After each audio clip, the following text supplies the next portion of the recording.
Vejam aí, esse é o rapaz da motoca que passa todo dia aqui na minha rua para vender pães, pão de queijo, pão doce, todo dia. No final da tarde e no início da manhã, ó. Hoje é dia 8 de abril. Hoje é dia 8 de abril. Vou dar uma olhada aqui a hora que é agora. São 17 horas e 31 minutos.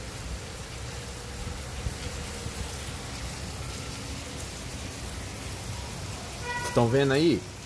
Ele parou ali, próximo aqui da minha residência. Tá chovendo, como, ó. Dia 8, 17, 31. Como vocês podem contemplar, ó, vou diminuir o zoom. Vou puxar o zoom novamente. Ó. Estão vendo a chuva? Ó, vendo aí a chuva? Pra ver que está chovendo muito forte. A primeira pergunta que eu vou fazer: por que será que ele está nessa vida? A segunda pergunta que eu quero fazer: será que se aquele serviço ali fosse um serviço registrado, com registro em carteira, ele estaria ali agora com essa chuva toda? Por que será que ele está trabalhando na informalidade? Porque ele quer? Porque ele não teve opções? Qual que é a sua resposta? Qual que é o seu pensamento sobre isso? Eu penso que ele está trabalhando ali porque ele ganha muito mais, ele lucra muito mais do que se tivesse trabalhando com carteira registrada. Porque se ele estivesse trabalhando com carteira registrada, ele ia ter uma infinidade de descontos e no final do mês o salário dele seria uma miséria. E a pessoa trabalhando na informalidade, ela trabalha do jeito que ela quiser. Eu vou fechar aqui porque tá vindo chuva pra dentro. Fechar a janela. Essa aqui é a janela de um dos quartos aqui da minha residência.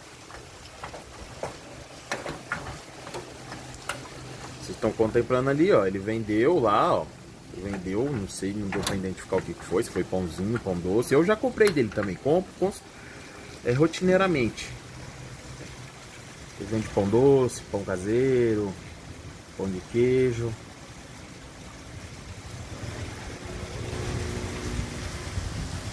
Olha lá, tá indo embora. Ele passa buzinando. Foi embora. Tchau, bom serviço pra você e boas vendas. Que você vem. Bem, continuando o vídeo. O que acontece? Provavelmente, aquele rapaz da moto ali, ele está na informalidade porque ele ganha muito mais do que se trabalhasse com carteira registrada. Muitas pessoas que já trabalharam com carteira registrada e hoje estão na informalidade, elas sabem que ela ganha muito mais. Por quê? Primeiro, que com a carteira registrada, você não tem como sonegar nenhum tipo de imposto. Já vai descontado do seu salário. E segundo, que a média salarial aí brasileira, para quem tem carteira registrada, é de R$ 1.100, R$ 1.200. Isso são dados do IBGE. A imensa maioria do povo brasileiro que trabalha com registro em carteira ganha uma média de R$ 1.000, R$ 1.100, R$ 1.200. Isso é salário? Isso é dignidade? Pouquíssimas pessoas conseguem ganhar mais do que isso. São pouquíssimas as profissões e as empresas que proporcionam um salário digno e justo para os seus trabalhadores. Até porque também muitas empresas sofrem com a carga tributária. Só que o que acontece? O problema do nosso país é a forma com que é tributado, a forma dos tributos, dos impostos. Todo economista sabe, só que eles não divulgam isso porque isso vai contra o interesse de banqueiro, contra o interesse das instituições que eles defendem. Eu estava assistindo agora há pouco o vídeo do senhor Paulo Guedes no dia que ele foi na Constituição de Cidadania e Justiça, lá na CCJ da Câmara dos Deputados, prestar esclarecimentos sobre a proposta da reforma da Previdência para o Brasil.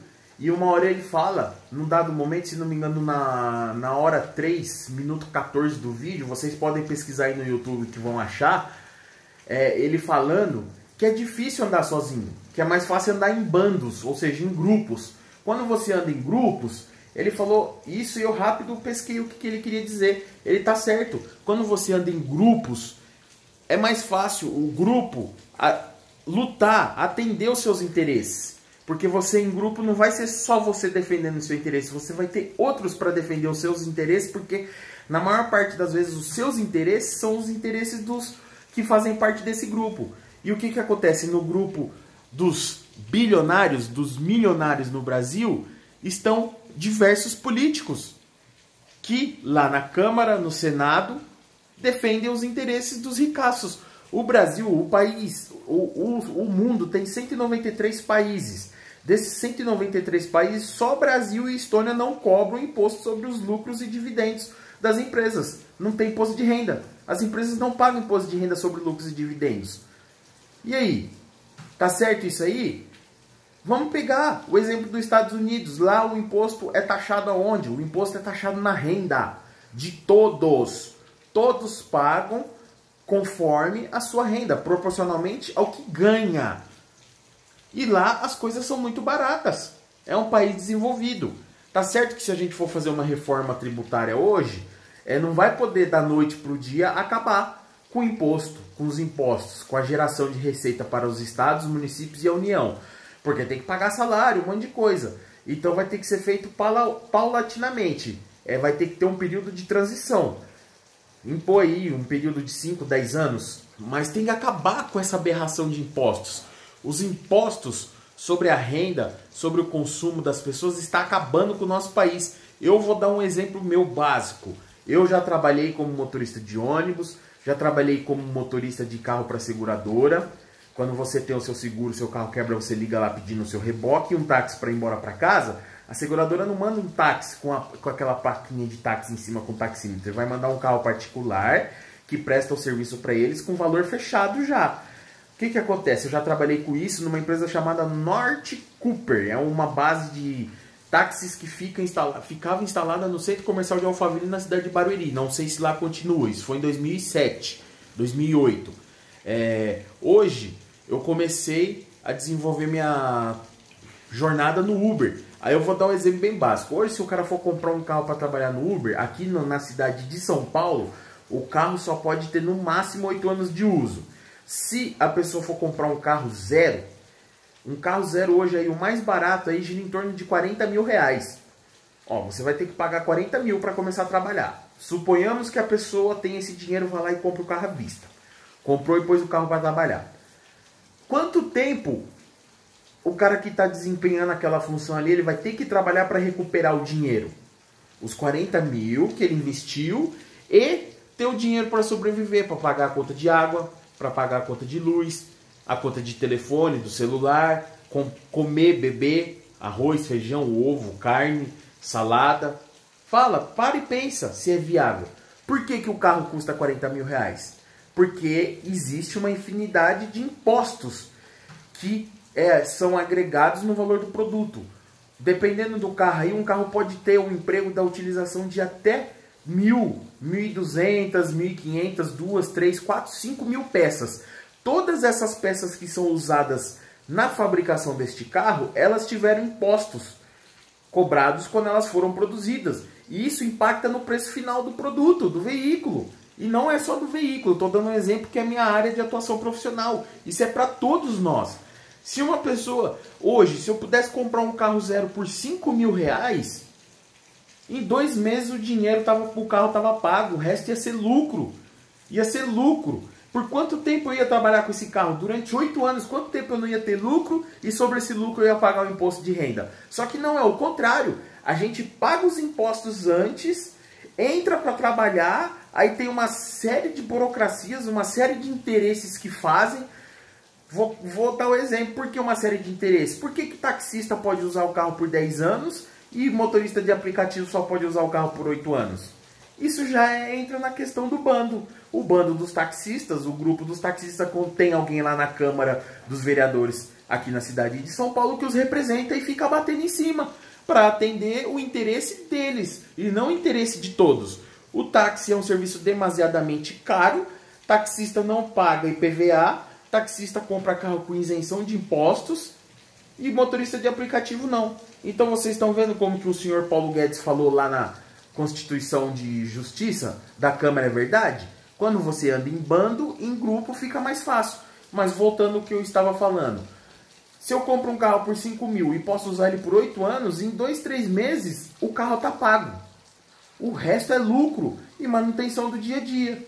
Aí eu ia ter mais dinheiro para pagar um plano de saúde particular, para fazer um plano de previdência particular, para poder usufruir com a minha família, pagar uma escola particular para os meus filhos, pagar uma pensão mais digna, porque os meus 2 filhos residem com a mãe deles, eu não estou mais com ela, eu tenho outra companheira, outra esposa no momento, e não tenho filho com elas, mas eu ia poder proporcionar um conforto maior para todos nós, ia sobrar mais dinheiro e eu ia pagar imposto e assim ia ser com todos. O governo ficar em cima, não dar moleza para ninguém, todos pagarem os impostos, não ter programa de refinanciamento como é feito várias e várias vezes aí os tais de refis. Os caras vão lá, não pagam os impostos e o governo vai lá e refinancia.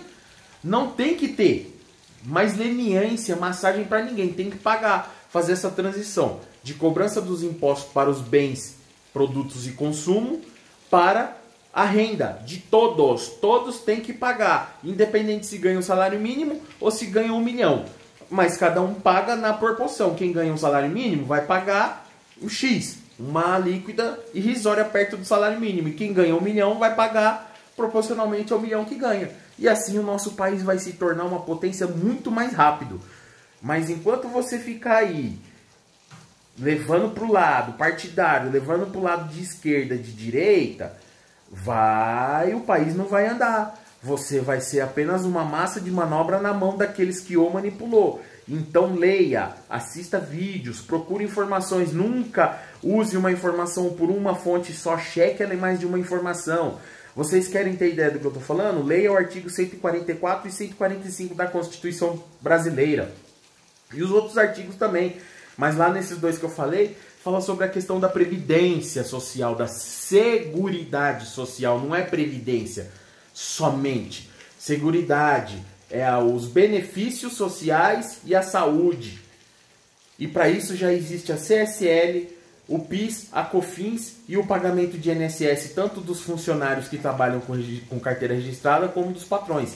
Essas são as fontes para gerar recursos para pagar tanto as aposentadorias de quem trabalhou, como o benefício de quem está afastado do INSS, porque todo mundo não está imune a sofrer um acidente de trabalho, ter uma doença. Por isso, existe esse conceito de seguridade social, que é para garantir a seguridade de todos nós, como os benefícios dos aposentados do campo e de todos os demais. É a seguridade social, seguro, para amparar aquele que estiver por um momento excluso da sociedade por algum motivo ou outro. Entenderam? Uma boa tarde a todos.